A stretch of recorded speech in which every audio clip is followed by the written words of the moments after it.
अस्सलाम वालेकुम नाज़रीन, उम्मीद करता हूँ आप सब खैरियत से होंगे। वफाकी दारुल हुकूमत इस्लामाबाद में आज एक अहम दिन रहा है। सबसे पहले तो सुबह तुलूक होते ही इमरान रियाज खान की रिहाई की खबर मिली है, वापस उनके घर पहुंचने की खबर मिली है, जो इंतहाई तमाम पाकिस्तानियों के लिए खुश आइंद थी। उसके बाद चेयरमैन पीटीआई इमरान खान को इस्लामाबाद हाई कोर्ट से बड़ा रिलीफ मिला है। चेयरमैन पीटीआई की जानिब से इस्लामाबाद हाई कोर्ट में आज मुख्तलिफ दरख्वास्तें जो थी वो दायर की गई थी, जो समाअत के लिए मुकर्रर थी। चेयरमैन पीटीआई को आज इस्लामाबाद हाई कोर्ट से बड़ा रिलीफ मिला है। अगर देखा जाए तो चेयरमैन पीटीआई की जानिब से ही एक दरख्वास्त दायर की गई थी इस्लामाबाद हाई कोर्ट में कि उनकी जो गिरफ्तारी है वो चैलेंज किया गया था, और उसकी जो गिरफ्तारी थी वो अटक जेल में जो गिरफ्तार किया गया था, उन्हें कैद किया गया था, वहाँ से अडियाला जेल शिफ्टिंग की दरख्वास्त दी गई थी, जो अदालत ने मंजूर की है। और प्रोसिक्यूशन को हुक्म दिया है, प्रोसिक्यूटर को हुक्म दिया है कि चेयरमैन पीटीआई को अटक जेल से अडियाला जेल शिफ्ट किया जाए। दूसरा केस था गैर शरई निकाह केस, जो चेयरमैन पीटीआई के खिलाफ डिस्ट्रिक्ट एंड सेशन कोर्ट में जारी था, जिसकी समाअत काफ़ी अरसे से जारी थी। उसमें चेयरमैन पीटीआई को आज तलबी का नोटिस जारी किया था। चेयरमैन पीटीआई को आज पेश करने का हुक्म जारी किया गया था इसी अदालत की जानिब से, जो आज भी नहीं पूरा किया गया। चेयरमैन पीटीआई के वकला पेश हुए हैं, लेकिन प्रोसिक्यूशन की जानिब से कोई पेश नहीं हुआ, जिसके बाद ये समाअत भी 2 अक्टूबर तक मुलतवी हो गई है। और जज साहब ने 2 अक्टूबर को चेयरमैन पीटीआई को वापस इसी अदालत में पेश करने का हुक्म जारी किया है।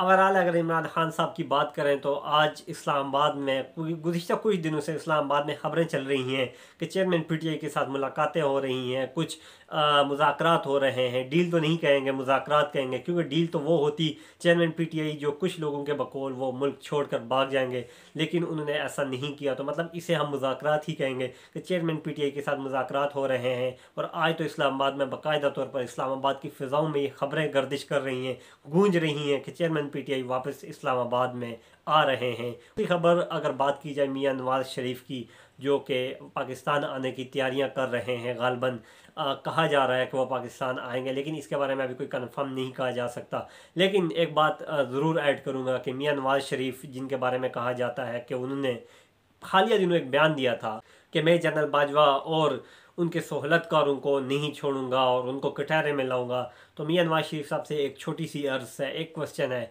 कि मियां साहब, जनरल बाजवा को जब एक्सटेंशन देने की बारी आई तो आपकी जमात ने जनरल बाजवा को एक्सटेंशन देने में अहम किरदार अदा किया था। मियां साहब, बात यहाँ ख़त्म नहीं होती। जब चेयरमैन पीटीआई का दौर था, इमरान खान का दौर हुकूमत था, तो बाजवा साहब ने ही आपकी मेडिकल रिपोर्टें पेश करके आपको बैरून मुल्क शिफ्ट किया था। साहब ने आपको अदालत से ज़मानत लेकर दी थी।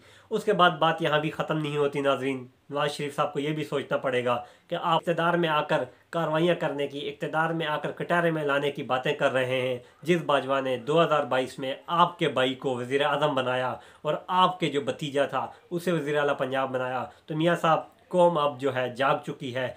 आप जो इक़्तिदार में आकर जनरल बाजवा को कटारे में लाने की कोशिशें कर रहे हैं, ये तो कौम के साथ धोखा है, क्योंकि आप तो उस गठजोड़ में बराबर के शरीक थे जिसमें एक मुंतखब हुकूमत को गिराया गया था और उसके बाद आपके भाई को और आपके भतीजे को इक़्तिदार में लाया गया था। तो मियाँ साहब, और भी बहुत बयानियाँ हैं जिनकी बुनियाद पर इलेक्शन लड़ा जा सकता है। जनरल बाजवा और जनरल फैज़ हमीद को कटारे में लाने का वाला बयानिया जो है, ये तो आई थिंक फ्लॉप हो गया है, क्योंकि मियाँ साहब, ये गठजोड़ आप में भी शामिल रहा है, आप भी इस गठजोड़ का हिस्सा रहे हैं। जब चेयरमैन पीटीआई साजिशें कर रहे थे तो उस गठजोड़ में वो भी थे, लेकिन जनरल बाजवा आपके साथ जो गठजोड़ हुआ था उसमें भी शामिल थे। तो आप किस मुंह से बातें कर रहे हैं कि हम इक़्तिदार में आकर जनरल बाजवा को कटारे में लाएंगे?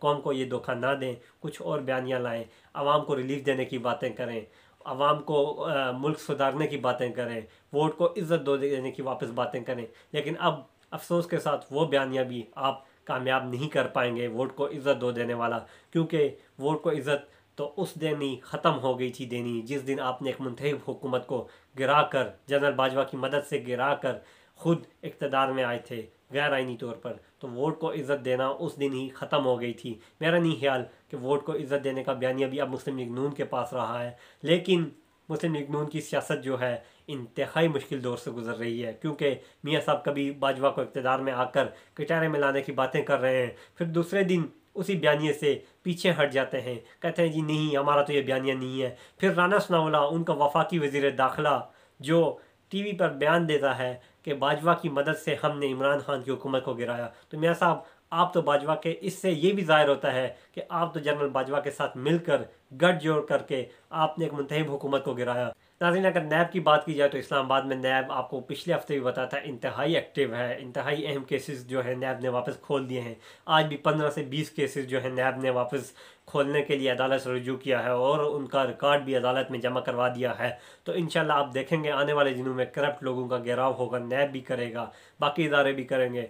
और डॉलर की अगर बात की जाए तो डॉलर भी 290 रुपये तक पहुँच आया है और इंशाल्लाह पाकिस्तान के हालात अच्छे भी होंगे। और इंशाल्लाह उम्मीद यही है कि आने वाले दिनों में पाकिस्तान को तरक्कियाँ नसीब होंगी और करप्ट लोगों का एहतसाब भी होगा। ये थी नाज़रीन आज की कुछ ताज़ा तरीन अपडेट। आदिल अब्बासी को इजाज़त दीजिए, इंशाल्लाह फिर आपसे मुलाकात होगी।